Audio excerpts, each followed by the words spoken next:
Yes, mukomeze mugubwe neza. Ni GC cyangwa Gisenyi komisiyoneri. Uyu munsi rero turi ruguru y'akagari ka Buhaza. Akagari ka Buhaza kari ruguru gatoya y'ishuri rya UTB, ndavuga kaminuza ishami rya Rubavu.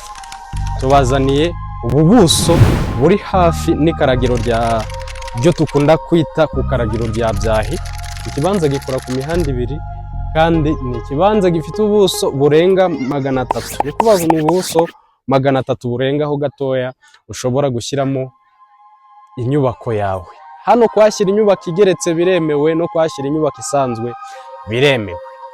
Ni zoning nziza kuri miliyoni 25 gusa. Ni pariseri yuzuye kandi ifite n'amabuye ushobora gukomerezaho wubaka. Harimo amabuye muri iyi pariseri, wagura amabuye makeya cyane. Mwaduhamagara kuri izo nimero muri screen zanyu mukazana ayo mafaranga bababwiye, tukabihera ahantu nkaha.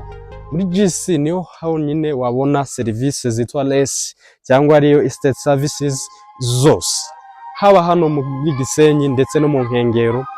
Hiyongeyemo umujyi wa Goma turahari, kuko turahari ku banyu kuri serivisi dutanga zose za real estate. Hanyuma no kugira utubone, waduhamagara kuri izo nimero muri screen zawe, batuzanira ayo mafaranga twakubwiye, tukakwihera ahantu heza muri zone nziza. Ibihe byiza, turabakunda cyane.